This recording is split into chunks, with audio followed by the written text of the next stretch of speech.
We got it. We are live. We back. The closers, me and D Mace, checking out this soon to be blowout victory the Thunder about to have over the Nuggets. Man, This game, man. This is what I expected in the first place.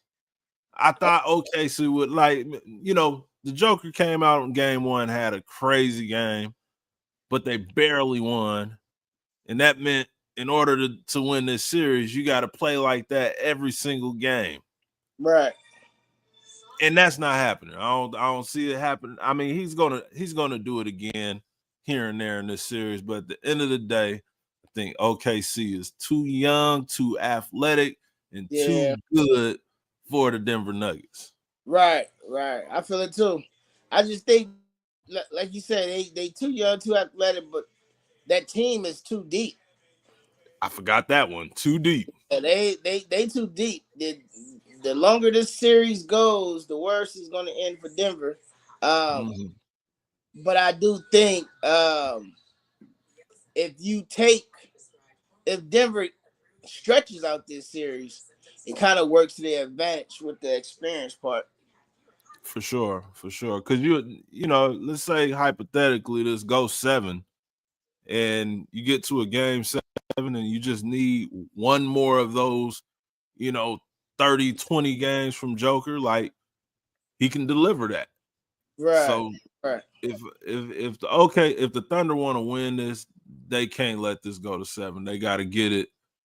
They got to end this early. They got to get it in 5 or 6. Yeah. Which to me, I think this is what this series, like you said, should look like. Because it's just that OKC is, man, you don't realize how deep of a team they is until you actually sit down and watch a full game. And you got 2-3 dudes coming off the bench can score at will. And that 5 is just, you know what I mean? They're very it's almost like wanted to say they're very random in the way they score, because anybody can go off in any minute of the game. Yep.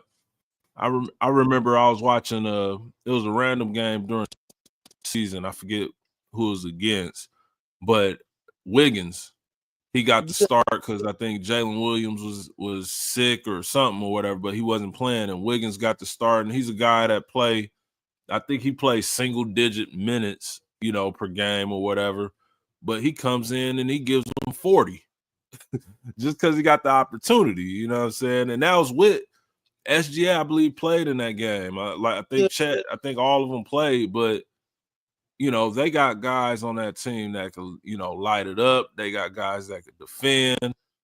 They can do everything. Even though we're looking at, the third stream right now, and like dudes like Isaiah Joe or whatever, he can just shoot it. He could shoot the rock, and he's a guy that's gonna play, and he plays meaningful minutes too. But they're so deep. Somebody like him has to be on the court. Right, for sure. Hey, it's interesting to watch. It's interesting to see how this team continue to stay constructed throughout the years, because you're gonna get some of these dudes, man, that have some opportunities to really make a statement in the NBA in their own situation. And I would love to see this team stay together, almost like how Denver did for a while. Right. Everybody kind of stayed together. Some took pay cuts just to kind of keep the core of the team together. But with this amount of, and then the draft picks that's coming up the next few years that OKC got. Exactly. Man, look, they're in the space for the next 5 to 10 years to really do some damage to the NBA because of those draft picks, because of the depth of the team, and how young they are. This is right. I ain't gonna go too far, but this is gonna be an interesting team to watch for the next 4 or 5 years. Nah, for sure. Nah, definitely. Like, even if they lose, like people don't realize, like, Kassan Wallace, he's a lottery pick. He's a first round pick that on a lot of teams, if he's on a normal team, he's probably a starter. He's getting starter minutes. But you come into a situation where you got all these young dudes and they're competing for a championship. He comes in straight off the back as a role player. And you look at Chet, we all know how good Chet is, and the size and stuff you can't teach.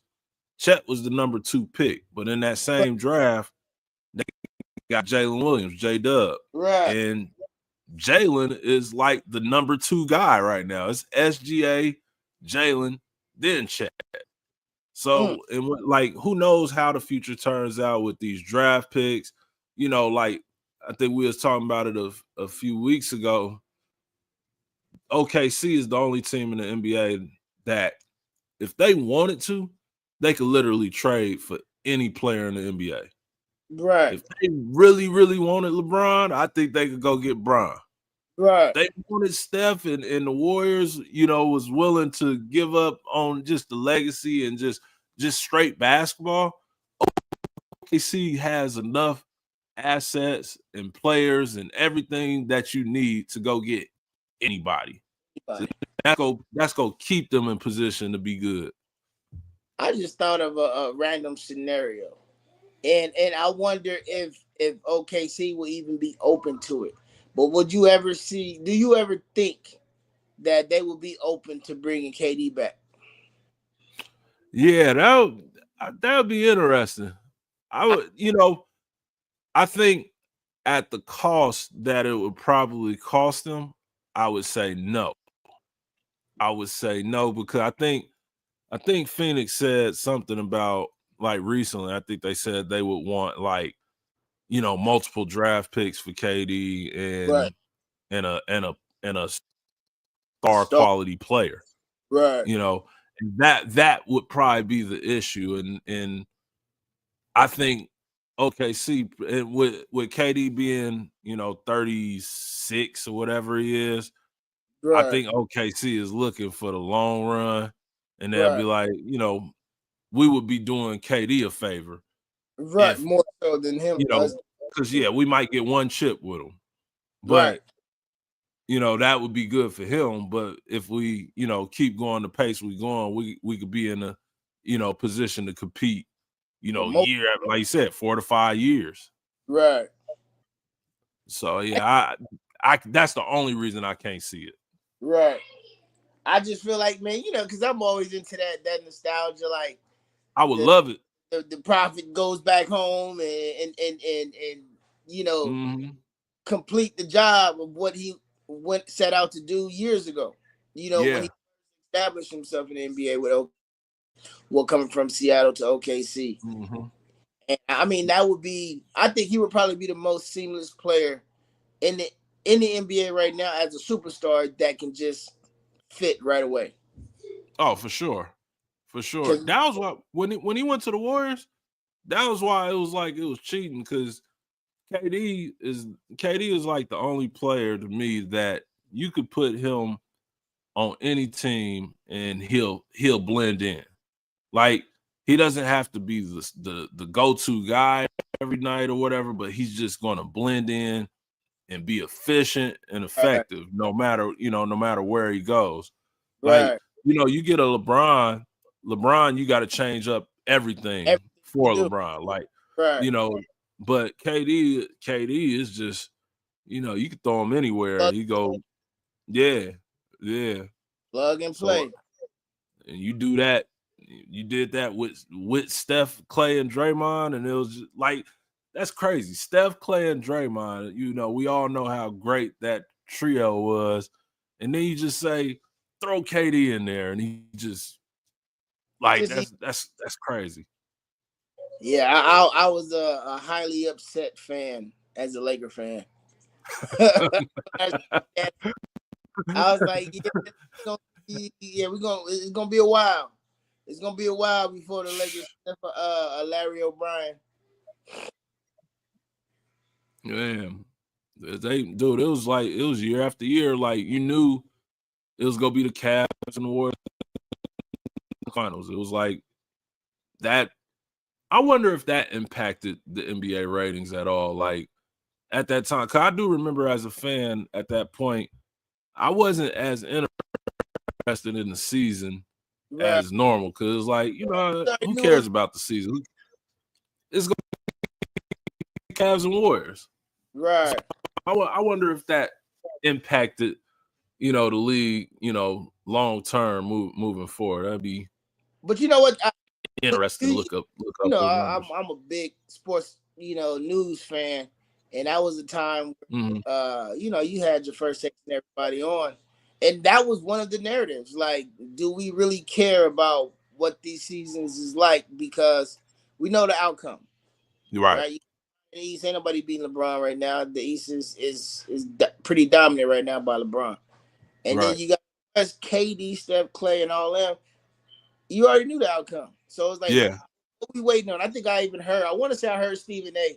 even say one time, I think we should just bump this season up to May and June, get to the playoffs, right? Get to the finals, just let them duel it out because nobody is beating neither one of them teams in those conferences. So let's just get it over with now. Right. So that was, and that had to hurt the league. It had to because. Nah, it was literally you see, like you didn't care about losing streaks, you didn't care about winning streaks, you didn't care about the Cavs are ranked number 2, the Warriors are this, like you didn't care about anything that went on and that was like what 4 years or something. Yeah, that was crazy. Yeah, that was what 4-year span. Yeah, back to back to back. And it was like, even on video games, it was like now I feel like they did a great job with like the in-season tournament.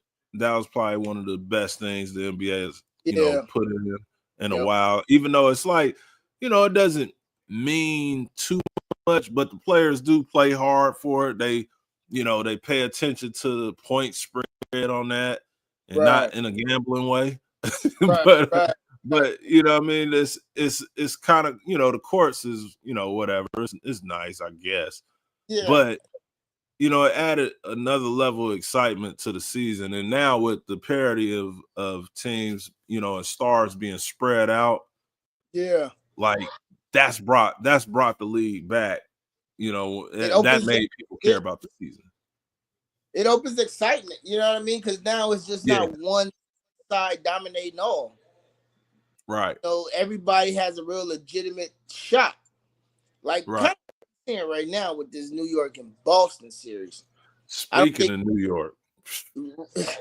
That shows you exactly how close teams are in reality compared to, just seeing the names on paper. Right. Nobody's seen this New York, nobody outside of New York. Right. And all Bronx and all that scene that be a 2-0 series. I picked, I picked reluctantly. I picked the Knicks to beat the Celtics in the series, and I think I said it's 7 or something like that. But even when I said that, I wasn't fully on board. And I definitely did not think they would go up 2-0 in Boston. That's the crazy part. Like, I get it. If maybe they have home court there in New York, Madison Square Garden, that gives them the energy to pull off 2. Then I would expect Boston to go back home and win 2. But to go to Boston and win 2, and the way they won 2, both games by a point, and not even that, closed out by Mikal Bridges making a defensive play both times. And I was talking about how good Mikal Bridges is defensively, and I think people forgot. And now that he's on the big screen, the cameras are zoned, the lights are the brightest. he's shining in the moments he's supposed to. Right. Well, you got to remember, he also was a big part in that Phoenix team that made that deep run a couple years ago. Exactly. He had a really strong hand in help catapulting that team, that bench. Yep. He wasn't no slouch on that team, and he showed a lot of worth on that team. I think with all the trades within those years, because if I'm not mistaken, he did get traded in that trade to Brooklyn, if I'm not mistaken. Brooklyn, yep. And then with Brooklyn all to New York, the situation going the way it did, he kind of got caught in the wash or caught in the whirlwind. Now you see him in New York, where he has, some stability. He has probably something to prove, to be honest with you. Yeah. Now he got this stage. Now he performed. He looked comfortable. He's in a role. Like, the NBA is about opportunities and being in a good position. Right. And you got guys that are, drafted to teams that, they're just not going to succeed at. You got guys that get traded to teams that they're not going to be able to play or develop. But when you get put in the right situation, and I think Bridges on that Phoenix team was in a perfect situation. And I think this New York team is very similar to that. He's just in the East Coast and in New York City. And I think, like, the fact that he's so comfortable, I remember, I think it was earlier this season. It was either this season or last season, where he had like a hitch, a weird hitch in his shot that he was working on or whatever. And it was like, viral videos joking about, how ugly his jump shot looked. But that hitch is gone. That hitch is gone. He's doing what he's supposed to be doing. He's doing what the Knicks brought him there to do. And they up 2-0. Oh, I think this series is over. I think Boston is done. Yeah, he said put a fork in him. I put a fork in them. They gonna be well done when New York is done with them. And they gotta go to New York. That's the worst kind of steak to eat, is a well done steak. It's no pink, no juice. This is a piece of wood. That's what the Boston is, right? That's what Boston Celtics are right now. A piece of wood. Piece of wood. It's true. That's true. That's chewing gum. That's what they doing. Yeah, they are done. The New York Knicks are going to the Eastern Conference Finals. Okay. They are going. It's not a wild take, but because right now the way it looks is reality. And man, that Madison Square Garden and that game 3 on Saturday at 3:00 Eastern time. Hey, if you wearing any other colors than orange, blue, white, you might want to get out of there early. Because you Boston Celtics, hey, you're going to be in trouble. You're going to be in trouble. But what I will say, though, Madison Square Garden brings out a different sense of urgency in superstars. So I do anticipate Jason Tatum to have a big game. Right. You can't go for 13 and 14. And, you are, quote unquote, one of the faces of the league. You go back to Madison Square Garden, where now you are becoming, now this is where we want to see you at your best. Yep. So, but I think, I think that's going to be a game. But I think Madison Square Garden is going to amp up another notch than what we've seen Madison Square Garden to be. Because love what stars is in that building. But when now the Knicks team is actually playing and they competitive and they really got a real shot, oh man, I'm actually down and watch a New York Knicks game this year. Yeah, no, the Knicks are back, man. Jalen Brunson, Karl Anthony Towns, OG Anunoby, Josh Hart. He had a big game. Mikal Bridges, like, they're back, man. This is a like I seen when they put the roster together. I seen it. I seen the picture, and I was just like, I couldn't see them beating Boston for most of that time. And it was a game. I don't know if it was Christmas Day. It might have been Christmas Day. It was Knicks in Boston, and I was looking at them. I don't even remember who won or whatever, but I was just looking at how New York matched up with them. And I was like, man, they really, like, Boston might have problems with them. Yes. You know, in a 7-game series. Like, New York can match everything that they could do. Even though, you know, you see New York, like they finished with the 3rd best record. Boston were better, but New York was still, you know, trying to figure it out. You know, we're trying to figure out, is this Jalen Brunson team or Karl Anthony Towns team? But I think now it's everybody knows it's Jalen's team, and Karl Anthony Towns is, like, I feel like everybody fits in their role. They do. And that's just like Boston. Boston is the same way, but I just like, I don't know. It's something about New York. It's their time. That's all I think it is. It's their time. I think it'll be. I mean, man, we are up to seeing something drastic happen in these playoff series. After watching how Minnesota wet the bed last night, wasn't expecting that. Especially with a Steph Curry going down. Man, that was unexpected. Right. And then you're seeing Pacers playing.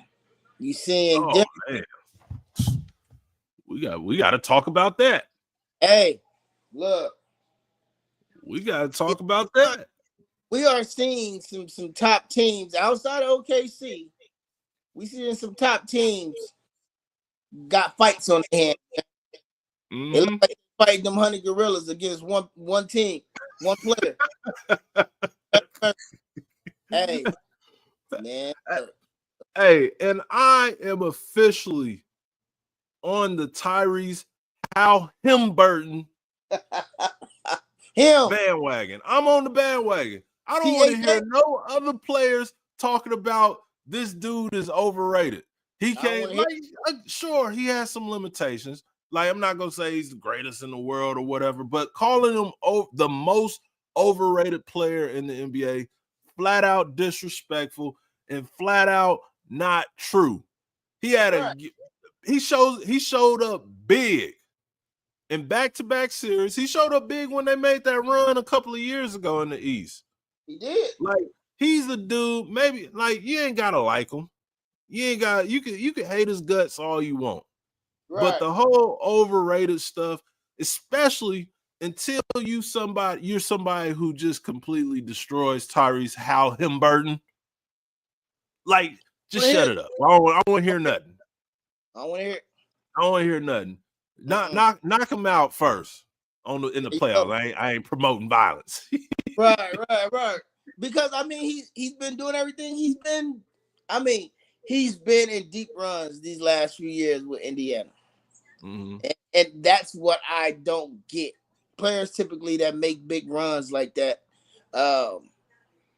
you start to see some kind of embracing of a player that's leading the team, regardless of his limitations. Every NBA player has some limitations, right? But this type of hate, I don't get it. I asked my 16-year-old son. I was like, "Hey, what is this thing about Tyler Halliburton?" I forgot what he said. He said he kind of said the same thing. He's a one-trick pony. He got so many limitations. He ain't got no bag, as they say. Yeah, but he winning. Right. His team is winning. They're not getting bumped in the first round. They're not getting swept in the first round. They're actually making deep runs. Right. They're always competitive. Like, you're not just walking over them. No. You know, and he's the main reason the Indiana Pacers are who they are. It's not like the team is carrying him. Mm-mm. You know, they are everybody, you know, play their role. Miles Turner do his thing, Pascal Siakam do his thing. But the clear star of that team is Tyrese Halliburton. Yeah. But the like, you can hate it all you want, but you gotta respect it. You gotta respect it. Like, people say he don't show up in the clutch. He got two game winners this postseason alone. Right. Like, the dude is the real deal. He's one of the best point guards in the NBA. And I say that and feel like that's a fact. Right. But the Pacers are up 2-0 against Cleveland, who we said the Pacers could beat them. Yep, we did. I ain't had them going up 2-0 either. but sheesh. I don't think nobody did, to be honest with you. I don't think nobody had them going up 2-0. I mean, I think we all kind of seen both these games, New York and Pacers, getting a split, putting them in good positions. But putting them going up 2-0, hey, I hope they don't let their foot off the gas pedal. Right. I hope they go out for the knockout, because these are two teams that you can't play with. Mm-hmm. Cleveland, they are down a star. Mobley didn't play yesterday neither, so right. That's a tough situation to kind of watch, because you would have liked to see those teams play at full strength just to really get a real good reality check on which team is the better team at full strength. But hey, this is sports. Hey, injuries is a part of the game. It always have been, and it always will be. So it ain't about who going down; it's about who gonna step up. So hey, Indiana's taking advantage of their opportunities, and I ain't mad at them. Yeah, you got to. And then you mentioned players going down, and you brought it up earlier. Steph Curry, out for, I believe it said, at least a week. With or they go reevaluate him in a week, I believe, that with the hamstring.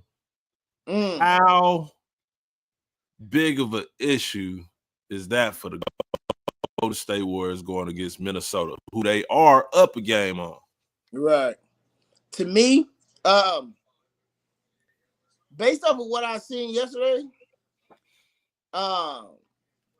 it don't look like it will be, but I think it will in the long run be a issue, because I don't see Draymond going for another 17, 18 points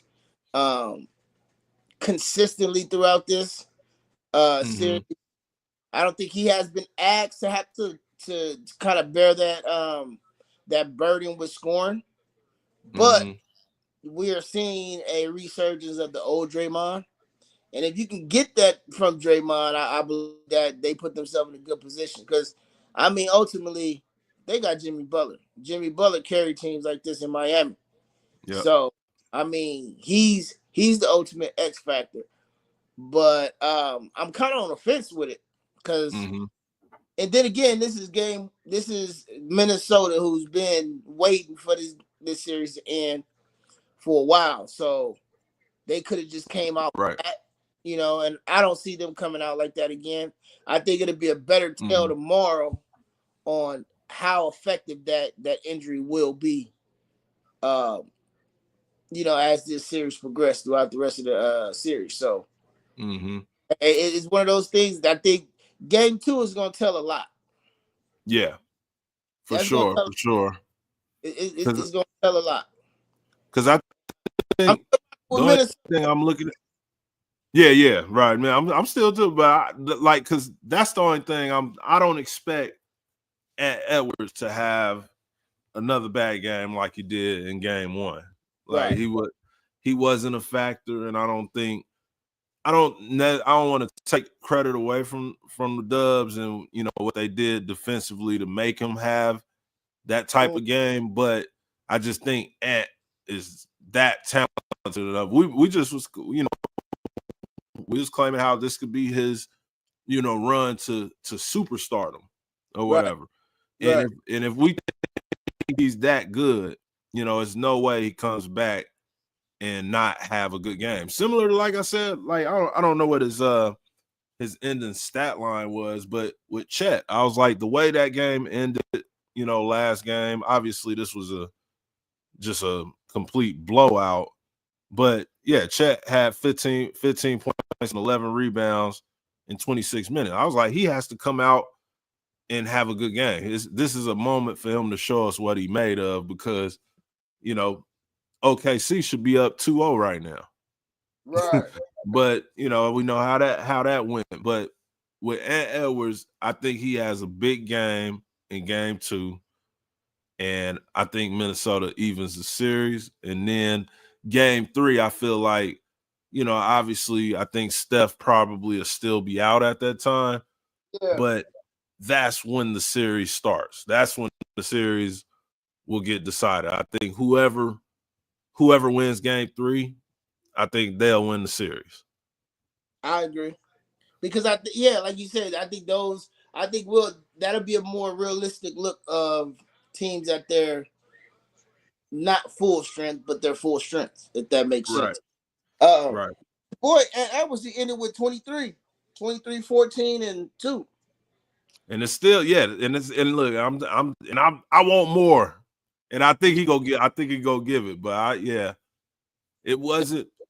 Your boy Conley dropped a donut in the points.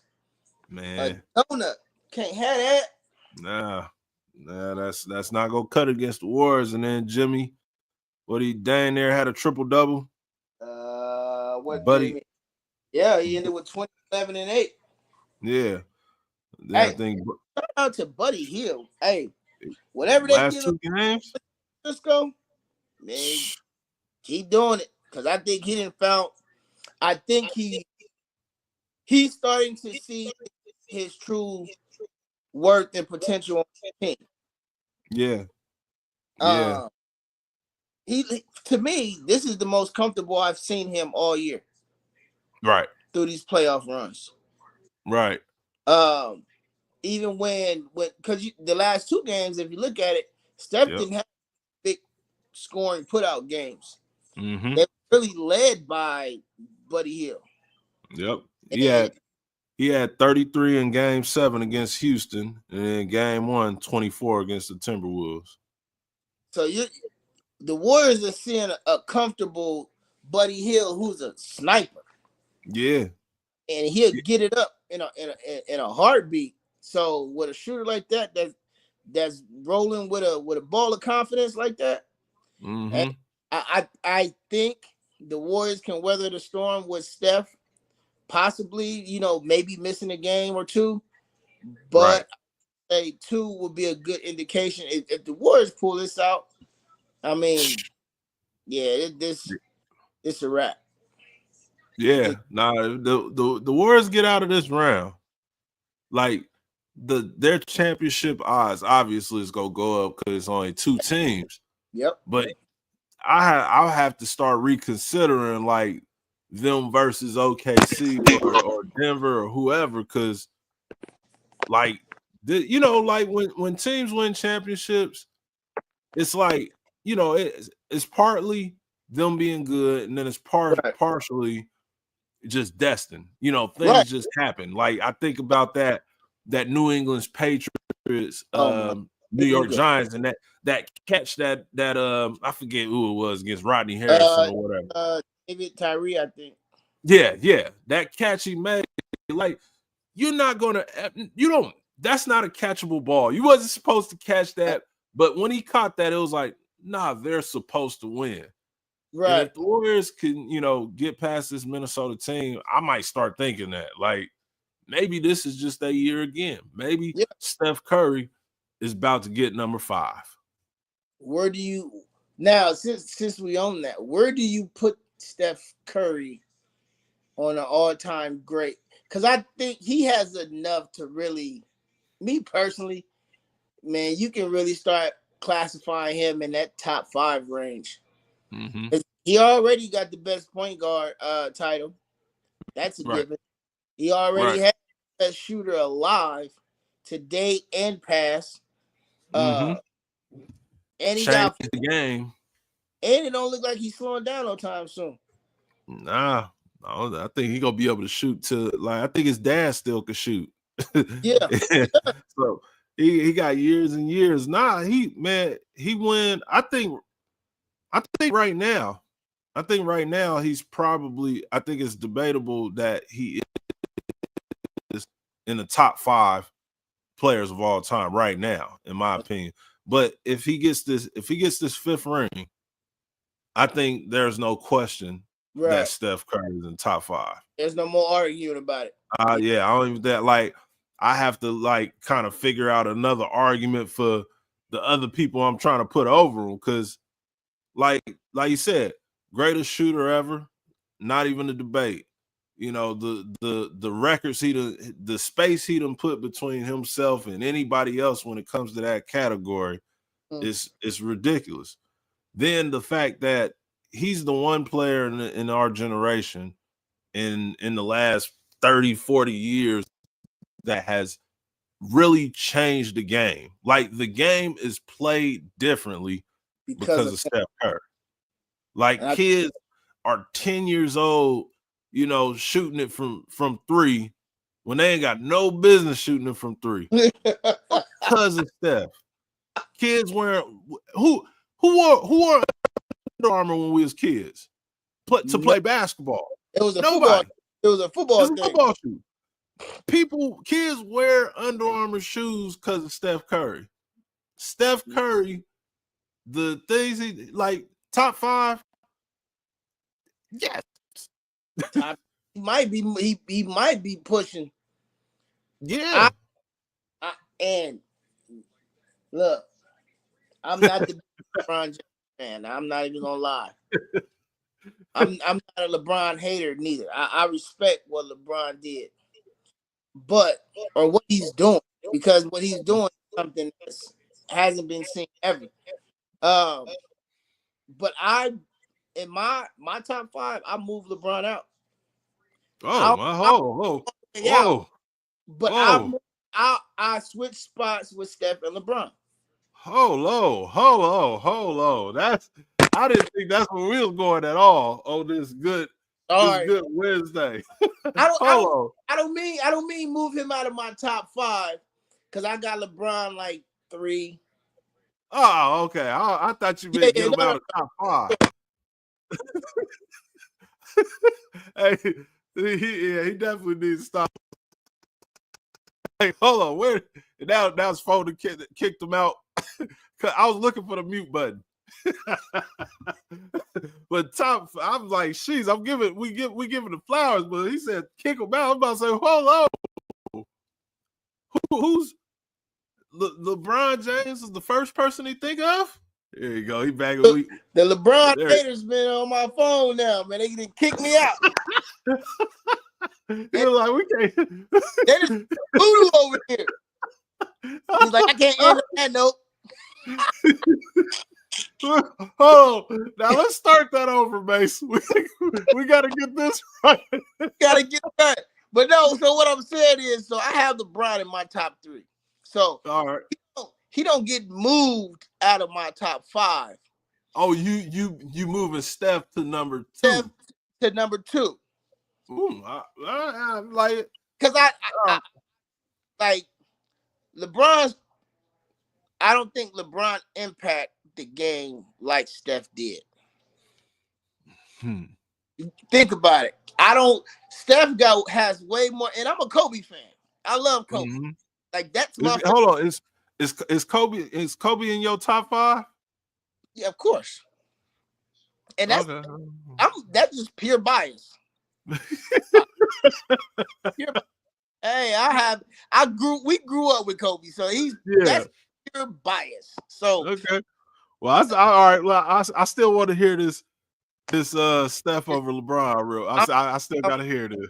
I just feel like Steph impact on this NBA game is Kobe. I mean, not Kobe, but the way Shaq changed the game for big man.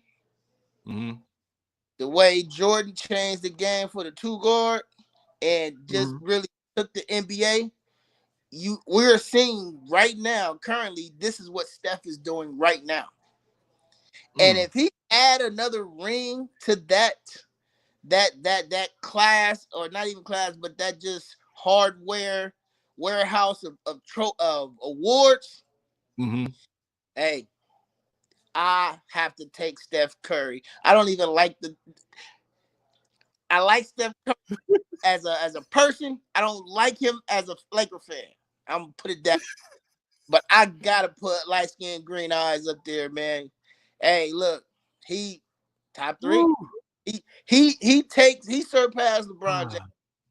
Oh my God. Oh my God. And you got him over LeBron right now.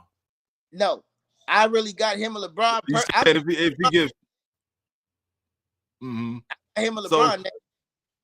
So we just throwing away most points ever all time. We just throwing away the only player ever to be in the top. He gonna go down top 5 and everything. He is. Hey, kudos. Nobody has scored more points than him. I'm sorry. Nobody has ever played with their son. Hey man, that's an accomplishment as a father. You know how many years Steph got to play till he can play with his son? Steph would be like 68. Yeah, that's over. That ain't gonna happen. But I just think the impact. I'm with you. I'm with you on the impact. I'm with you on the impact. I think no player has had the type of impact that Steph has had on the game in modern era. Right. But there's no way that I can't let you slide with it. There's no way in any world that I'm taking Steph over LeBron. Steph over LeBron. I'm telling you, gotta understand how much I give my sons crap about Steph Curry. They love Steph Curry. They are Steph Curry. I had to spend money and buy tickets to go watch Steph Curry. And they wasn't even playing the Lakers. Oh man, it's probably good because you would have thought you was watching somebody better than LeBron. Hey, at the time, no. Did I have him creeping? Yes. But I'm saying right now, I still have LeBron over Steph. But right now, okay. I'm saying if Steph adds another trophy to LeBron, to his hardware, he got me. That's it, huh? Yeah, he got it because that put him at 5. That put him at 5. I got one question, Mace. I got one question. Talk to me. What's in that cup that you got over there? I think I need some. Whatever that is over there. That is Dole pineapple juice.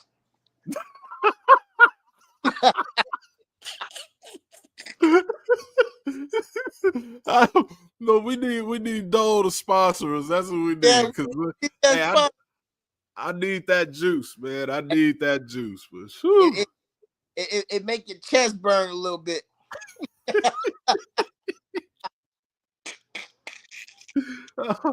Oh man. So all right. I may be the low man, but that's just how I see it. Hey, I'm sure Dub Nation they in love with you right now because I'm like but he's definitely creeping up into that conversation where I'm saying you compare him to them, but he would be my 5. He would be my 5. And I probably right now I have to really think of who I'm kicking out. But I know one player that's not moving in my top 5, and that's LeBron James. His spot is solidified with me. He ain't got to go nowhere. But who else? It would probably be one of the older guys. I think it might even, cause I think it might be Magic's. I think Magic might have been my fifth guy. So if Steph is the greatest point guard of all time, he has to be five. He has to be no lower. Yeah, and I mean, like, and that's a shout out to Magic, but and Magic for the most part brought a different element to the game that we haven't seen. Or you know what I mean, running and gunning 40 years ago. Positions. But I mean, with what's that like? This he didn't only change the game, and this is the crazy. This is another, I guess, point to put. He didn't only change this game, in the U.S. You're seeing this overseas. Globally, yeah. You're seeing globally. You're seeing the 3-pointer becoming more of a weapon of choice. Yeah. You know what I mean? Globally.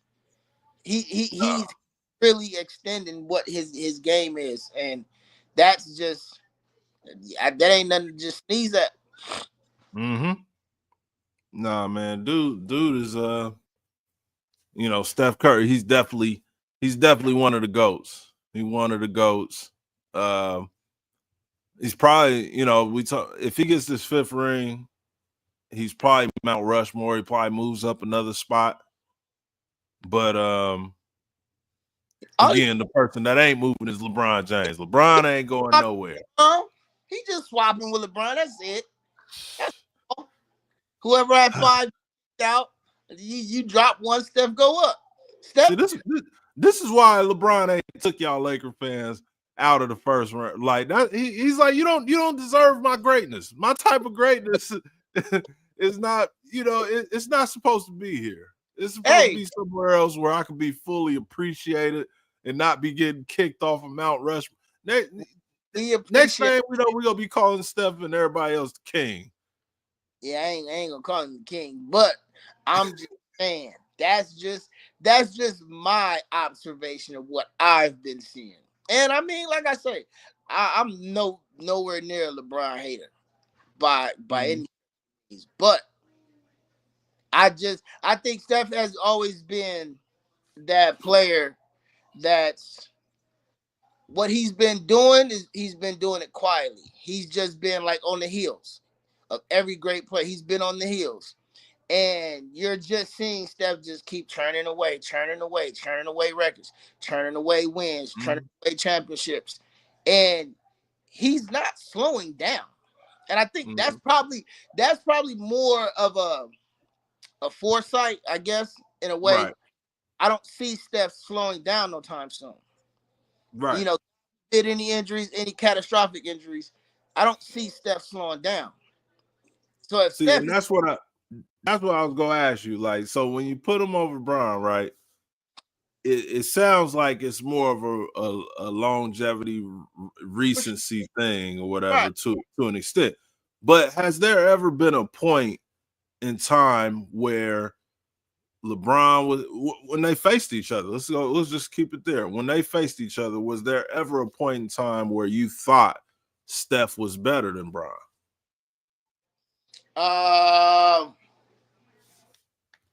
No. That's why I can't move him. No. That's why I can't move him. Like, regardless of, if he gets 5 and Bron is stuck at 4. Now, if we're talking about who had the greater, legacy, maybe we could debate. Maybe. Right. It's a big maybe for me, but there was never a point in time where I looked at them play each other and it was like, I would take Steph over Bron. All right. Up until maybe like probably right now, yeah. Give me Steph. Right. And that's not saying like Bron is 40. Right. He's 40. He's slowing down. He's at, he's at a point in his career where I don't even know if he wants to, carry the load that he's been forced to carry. I don't think he wants to no more. And at 40, rightfully so. We talked about it a couple of days ago. We 38, and sitting down right now in this position on this couch got my back hurt. So, like, I understand, but the two amazing players. Right. Obviously, but I got. And I guess this is something I wanted to throw out there. But is there really a big gap between LeBron James and Steph Curry right now? How big is it right now? Is like it in 20 like this season from where they've been to where they are now? Is it a major gap between LeBron James and a Steph Curry in comparison? I say yeah. I think that gap is very big, right? Okay. I think why? I want to know. I think LeBron has year after year for about at least 15 years has been the best player in the NBA, right? So arguably or just I think 10 of those years for sure, like without question. Okay. I think another 5 was arguably another 5, but I think at least 10 years for sure LeBron was just the best player in the NBA. So when I look at that and I start to see like his decline, which is still it really isn't a decline. Like he averaged 25.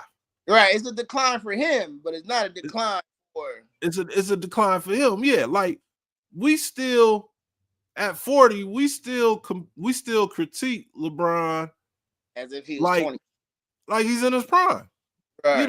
We compare him at 40, at 38. Jordan wasn't being compared to Tracy McGrady and Kobe. No, it was just saying, Kobe's gonna be the next Jordan. He's gonna be the next. It was a respect thing, but with LeBron, he's so good still that we say, oh, he has to do this or he has to. Man, he ain't gotta do nothing. No, but show up. But I think, like I said, those 10 to 15 years where he was the best player in that same span, right? In that same span, how many years was Steph considered the best player in the world? I would when was their first championship? What was it 20 was it 16 or something like that? Before or 16? Something like that. Cause what? Let's see. Looking it up. Yeah.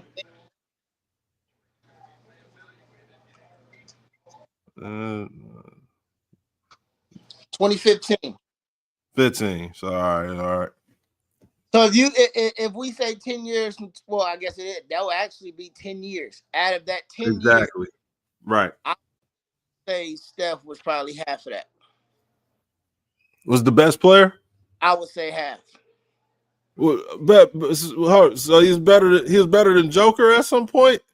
I believe. Heck yeah, to me, he was better than Giannis. Yes, because Joker has been the best player in the world for the last 3-4 years. I say 3. Well, I'll say 3. For all right, 3 years. 3 years. So that run, I would say that runs from, and I would say that run from 15 to 19, 20. I think we need to go to the bubble. 20 or 19? Yeah, 20. Yeah. 20. That run from 15 to 20. I think Steph was one of the best. I would say Steph probably was the best player in that run. Better. He was better than Giannis at that time. Yeah, because I don't think Giannis. When did Giannis didn't win until after the bubble, right? He won. Yeah, he won. What was that 22 or something like that? I want to say yeah.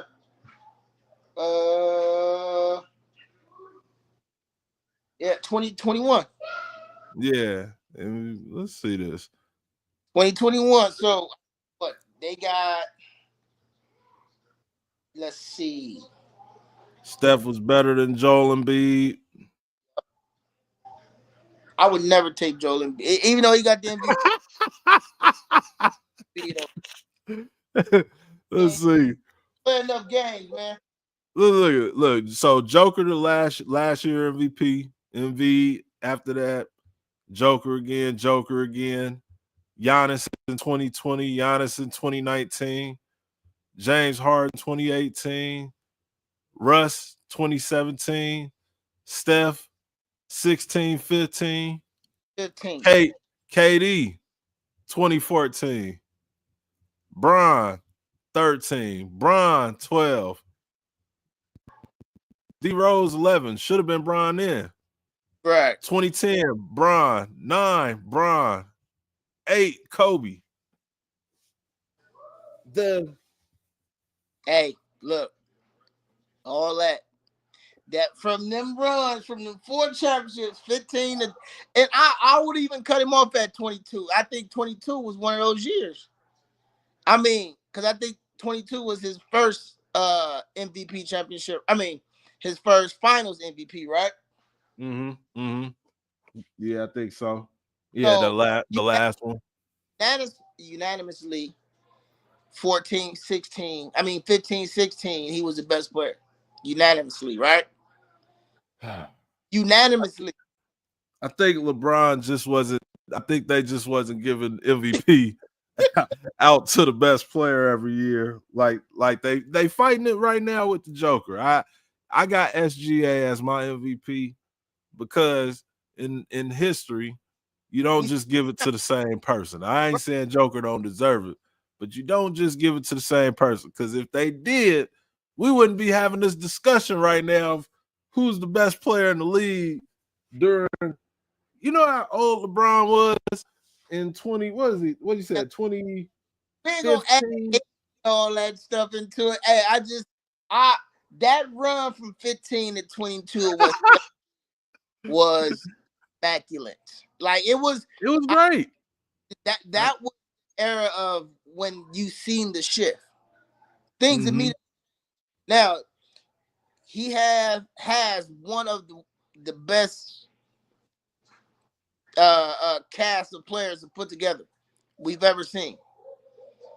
But Steph by far so the year.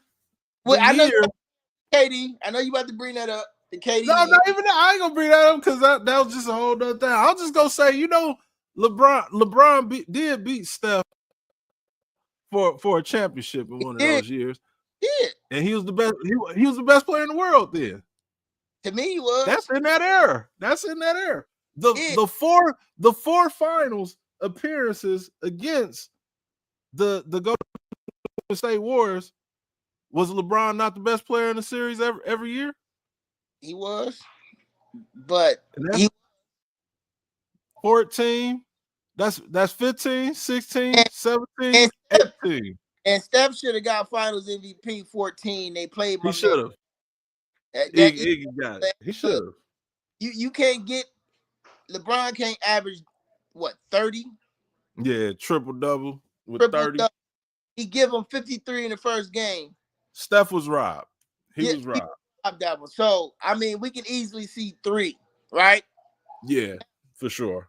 Yes. At that time, yes. He was not.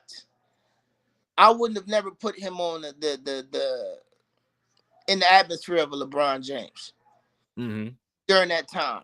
But as things has progressed throughout the years, you've seen Steph become that. I agree. This is one thing about Steph. To me, I'll say this. This is one of the biggest things, amongst like his greatness that I think Steph, and this is all right, there we go. Let me start it over. I think we have a hard time ranking Steph appropriately sometimes because I believe Steph is the greatest superstar of all time. When it comes to, he's a married man with a family. He's a great ambassador of the sport globally. He's loved by, like, it's impossible to hate Steph Curry when it's besides when he throwing threes from half court against your team up 20 or bringing them back from 20, whatever. That's the only time you can hate Steph Curry. The way he interacts with the fans. Like I told somebody this story before or whatever. It was a team security for the Warriors was talking about how different players throughout his career are hard to. It's difficult to be security with him for him because they go to the clubs, they do this. He was like, Steph don't do anything, and Steph loves to be in the public like a normal person. He is like when people rush him, he enjoys it because he embraces. He looks at, I could have been that kid. This might be that kid's first time ever or last time ever seeing me or whatever. He always tries to give people a great experience on and off the court. Right. And I think like those qualities, and I think the way he started his career, like he didn't come in like LeBron or KD where he was supposed to be a superstar. He was, he was groomed into becoming a superstar. Right. And so I think that humble spirit is the reason why. No, you can't, like when we see Michael Jordan, we say he's arrogant. Kobe, we said he was arrogant. LeBron, people just don't like him or whatever, arrogant, whatever. Steph is the one and only superstar that is just like you see Steph in the street, you could literally go say what's up to him and he's more than likely go say what's up back. Right. But I think because of all these great things, I think it's like, all right, I want to push him above this guy, push him above that guy. But when it comes to basketball, and when it comes to that same span of time you was talking about when Cleveland and Golden State was playing, LeBron was the best player in the world all 4 of them years, but Steph was on the best team, and Steph was probably number 2. He was probably number 2 to me. Hey, I can't really argue. I can't really argue on that, but I think I feel it. Steph is something special to me. But what I would say, and before we get to the end of this, I would have that switched with LeBron as the greatest superstar because we LeBron start out as a baby at 16. True. Right, and he's been pushed, not asking for, but pushed in the spotlight, and you haven't heard one peep of LeBron outside. Speculation, but as far as concrete evidence or information on what LeBron is, we ain't heard nothing. And loyal to his wife, he's been influential on his children's lives. He hasn't had no big hiccups outside of the announcement he's going to Miami, which that's right? Because at that point he said it himself, and I understood what he was saying. I've never made a big announcement on something to that level, and I wanted to feel that. So I understand that from that standpoint. So I never really gave him knock on that, but I felt like LeBron and Steph could be that. I think Steph is everything you're saying he is, but to have that amount of spotlight on your life for over 30 years, it's crazy.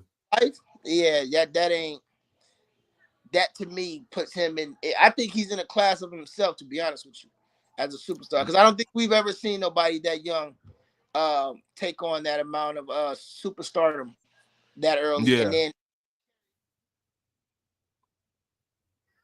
nah, you're absolutely right.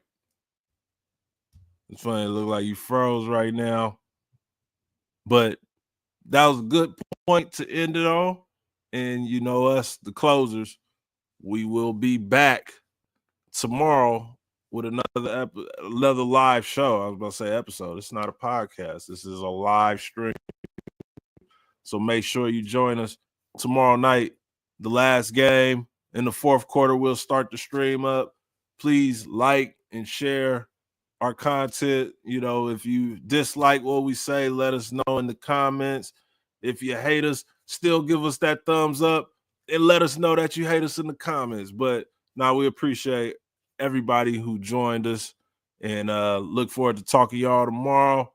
And this your boy Mark Haynes. Make sure you follow, like, all that, blah, blah, blah. But this is the closers, and we are out of here.